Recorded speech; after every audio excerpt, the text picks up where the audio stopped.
Tzu Chi was invited to attend the first Mass at Santo Nino Church after Typhoon Haiyan damaged it last year. Next, we found out how the job of an anesthesiologist has improved with the help of modern technology.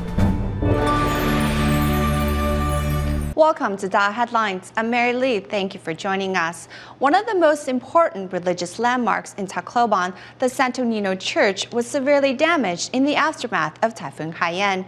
Aware of the church's role in strengthening the faith of its members, Tzu Chi Foundation offered financial aid for its reconstruction.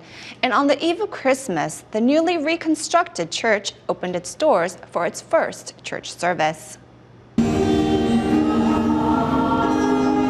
Thousands of Tacloban residents pour inside the Santo Nino Church to celebrate its reopening and attend its first Mass service following Typhoon Haiyan. Tears of joy were shared as this was the best Christmas gift residents had ever received. I saw how badly the church was damaged by Typhoon Haiyan. At the time, my children and I escaped to Manila to be out of harm's way. Now that we have returned, I am so moved to see that the church is so beautifully reconstructed. I'm very glad to see that the church has been repaired.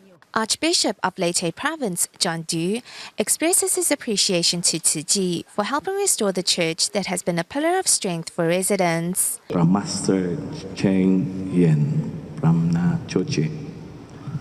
Most Taclobanon are Catholic.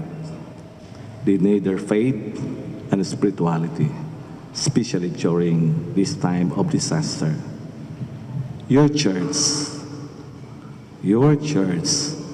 is the pillar. The parish of Santo Nino Church also shares with residents about his meeting with Master Cheng Yen in Taiwan. You were asking, would it be enough to complete the restoration? We are going to support you until the completion of your church. On behalf of all the volunteers, Tzu Chi Philippines Chapter Director Alfredo Lee accepts a certificate of appreciation from the church. The church was almost left in ruins after Typhoon Haiyan. I'm so happy to see how majestic and dignified it stands now. The people finally have a place to cultivate their spirituality, and my heartfelt blessings go out to them. The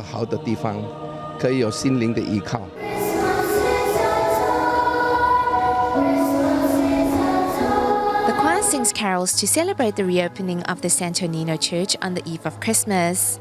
Just to share our in singing Christmas songs, and likewise to join with the other choir to sing this special presentation. Church members light candles to give thanks for the blessings received over the past year and to pray for a peaceful year ahead. I pray for good health for my family and for them to find good jobs. We came to thank the Lord and pray. We want to be closer to Jesus. We hope that our prayers will be heard and answered. We thank the Lord for keeping our family safe throughout the year.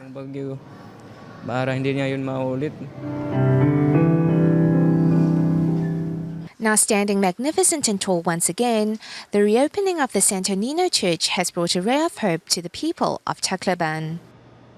The Santo Nino Church in Tacloban of the Philippines has been safeguarding the spirituality and faith of its followers for the past 125 years. Thus, when the historic church was badly damaged by Typhoon Haiyan, Tzu Chi Foundation decided to assist with its restoration so church members can return to their place of worship. Rebuilding efforts in the aftermath of last year's Typhoon Haiyan continue as Tzu Chi volunteers help repair the 125-year-old Santo Nino Church in Tacloban. It breaks my heart when I think of all the damage the church sustained during the typhoon. The rebuilding of the church is a blessing for all the people of Tacloban.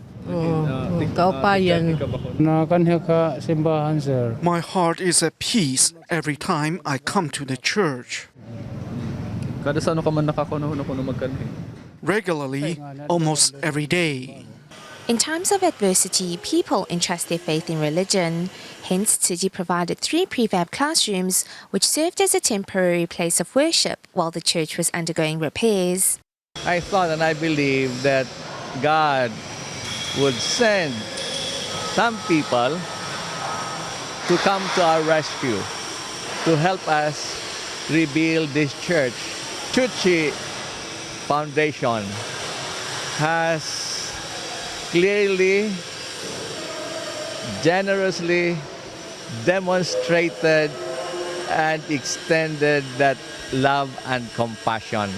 Volunteers made sure to use building materials that could withstand the impact of future ocean surges. In addition, they also strengthened soundproofing inside the church, while the stained glass windows told the story of Christ's life. Tzu Chi volunteers believe in the future this church will continue to serve as a pillar of strength for the people of Tacloban. Prior to the holidays, Tzu Chi volunteers in Banqiao and students of the Zhili Institute of Technology gathered together to spread seasonal joy to passers-by at the Xinpu MRT station. Meanwhile, in Malaysia, volunteers of the Tzu Chi Klang branch organized a Christmas event for members of the Tzu Chi Stroke Support Group. But first, we return to the Philippines, where casual work participants built a 2-story Christmas tree at the Tzu Chi prefab housing site in Palo, Leyte Province. Despite just finishing a long day at the prefab construction site in Palo, Leyte Province, casual work program participants are here to volunteer for a good cause. Besides cleaning up mud piles, participants also gathered to make a special Christmas gift for the new homeowners. First, bamboo strips are transformed into star-shaped decorations. Each decoration is then covered with colored plastic sheets. Next, casual work program participants hang the beautiful handmade decorations on all the prefab homes. To better express the joy of the holiday season, program participants also made a 2-story Christmas tree out of the star-shaped decorations. We're very happy to be able to help. The Christmas tree is our gift to the new homeowners.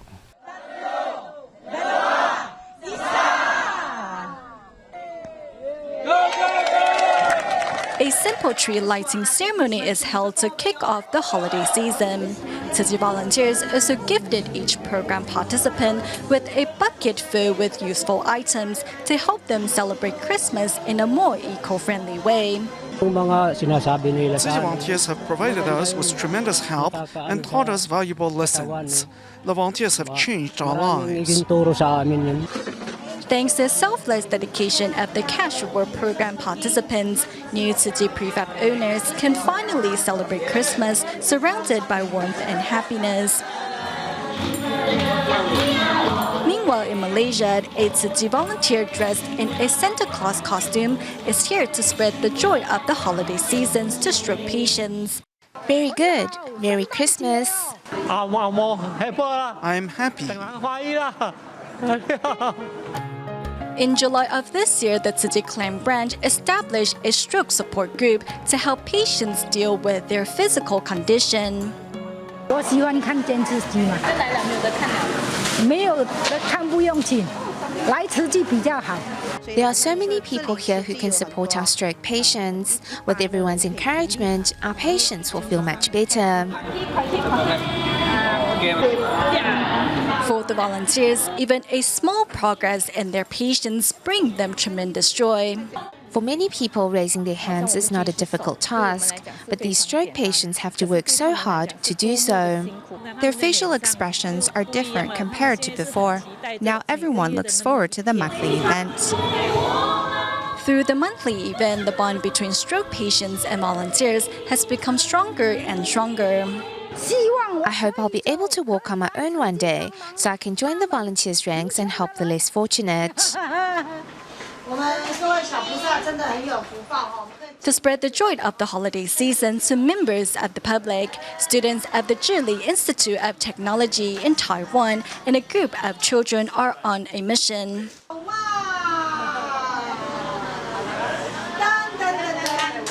Before setting out, everyone puts on a Santa hat. Next, the group arrives at the Xinpu MRT station. In spite of the cold weather, everyone happily greets passers-by with handmade Christmas cards and candies. On their way back home, students also visit shops door to door to spread the joy of the holiday season.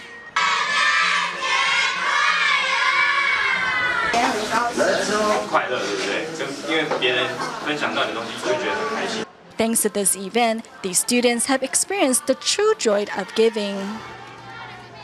Anesthesiologists often have to perform vital medical procedures in very little time, and making a mistake could possibly lead to serious injury to the patient and even death.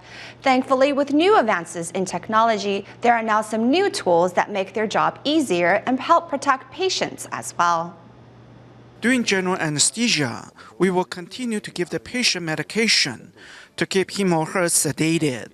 This will continue until the operation is over, and during this period, we will rely on instruments to monitor the patient's vital signs. So there is no need to worry that the patient will wake up from anesthesia during the operation.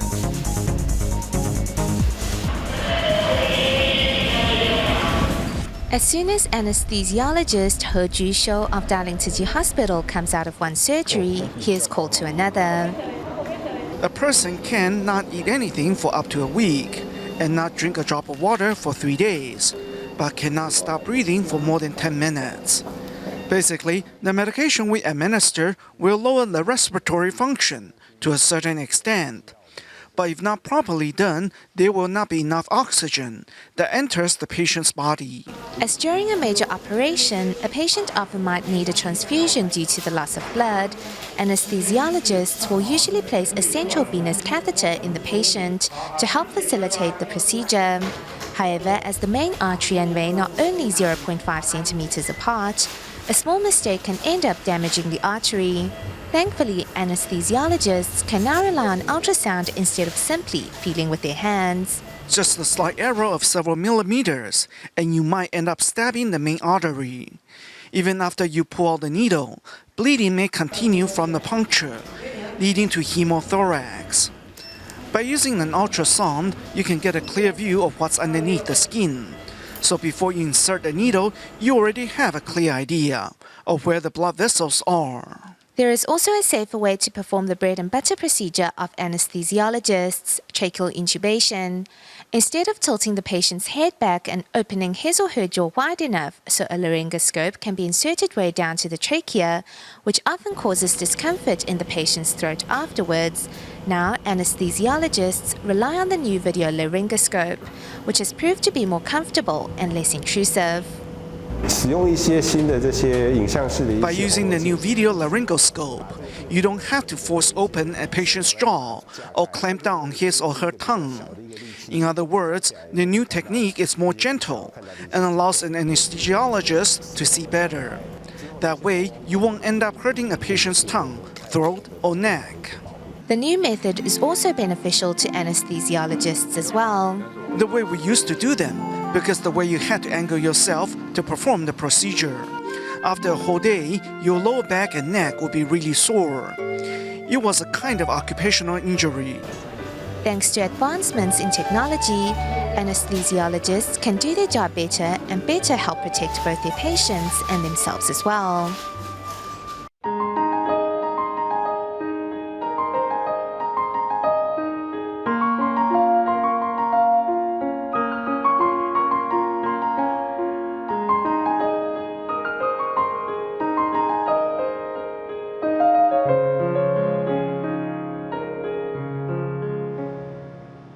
In Taiwan, Tzu Chi volunteers hosted students and teachers from schools in Hong Kong on visits to recycling stations across the island.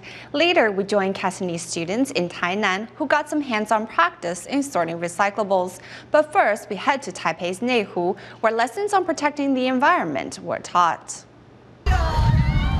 160 students from Hong Kong's Ma Anshan Methodist Primary School arrive at the Tzu Chi Recycling and Education Center in Neihu, Taipei. Water conservation. When we are washing our hands, we can put a small tub underneath the sink and catch the excess water and reuse that water. The students then try to power a light bulb by pedaling a bicycle, only to realize how much energy it takes to make that happen. We need to live a green life, which includes using plastic containers and eating less meat. Plastic bottles are turned into pots for plants by crafty Tzu Chi volunteers. While visiting Tzu Chi's gray relief blanket area, the principal drapes the eco-friendly blanket to draw laughs from his students. Besides learning in school, we want students to learn from outside sources as well. We would like the children to live a simple lifestyle, not to purchase items just because they want them. That way, they end up purchasing many useless electronic items. They should instead care for those around them. This field trip, centered around environmental learning, is coming to an end. However, the students walk away with lessons to last them for a lifetime. Meanwhile, students from another school in Hong Kong pay a visit to the Tzu Chi Anping Recycling Education Center in Tainan. Their teachers and students learn that, in fact, they have been throwing away many of their recyclables. In Hong Kong, when we are done drinking out of plastic bottles, we throw the bottles away. It was only by coming to the recycling station that I learned that gift wrap can be recycled. The school said they wanted to tour Tzu Chi's Education and Recycling Center. A total of 120 students and teachers came to learn more about Tzu Chi's recycling ideals.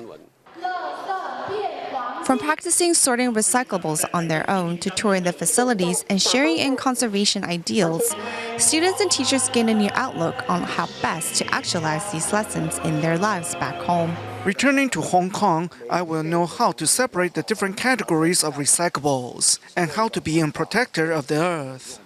When I return to Hong Kong, I really must think about how best to put into practice what I've learned here.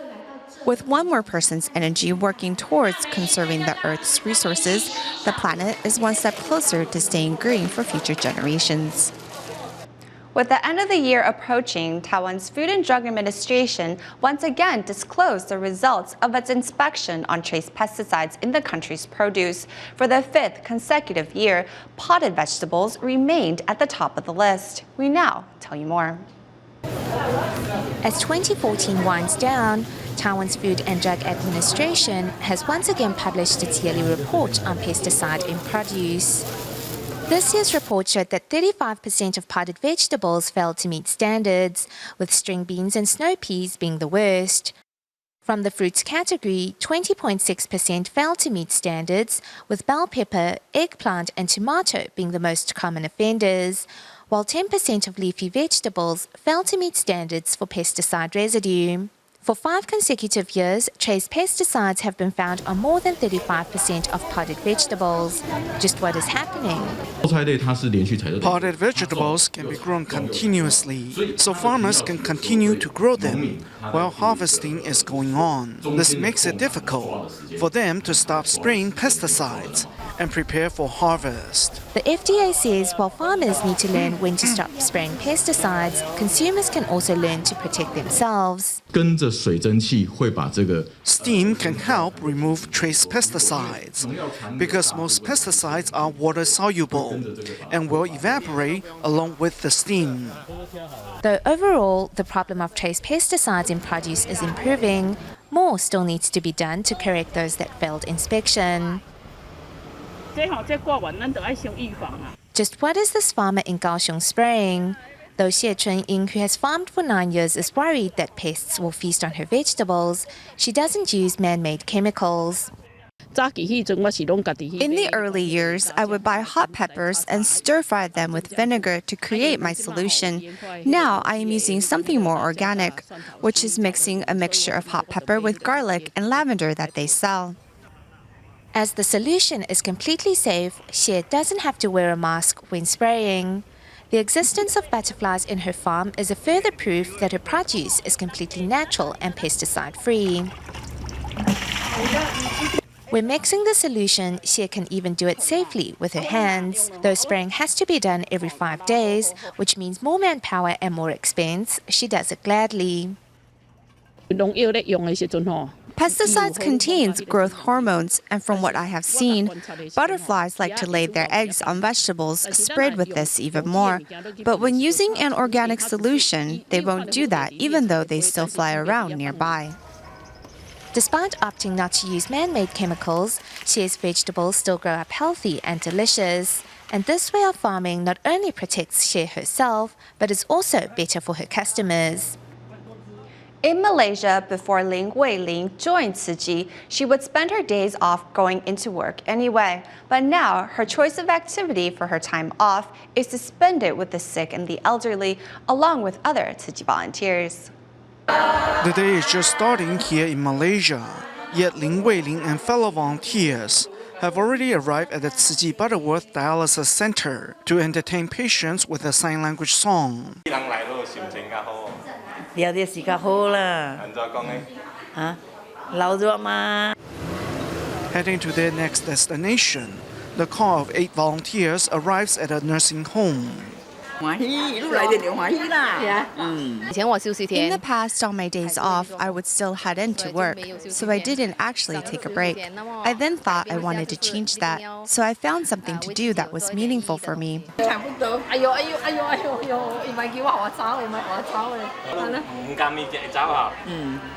Thus, starting in April of this year, on Ling's day off, she would head out to spend some time with the sick and elderly, along with her fellow volunteers. 係我嚇。係你。嗱，呢個係阿婆。 Before, I was really shy and couldn't tell my mother that I loved her. But since that moment, I have been able to do so. A Hindu customer of Ling's also joined her in caring for the elderly.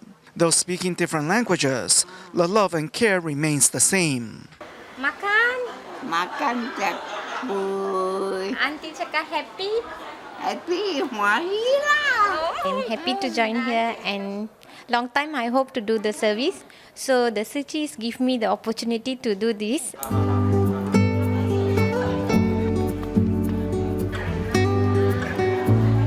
A simple act of kindness goes a long way for both volunteers and recipients.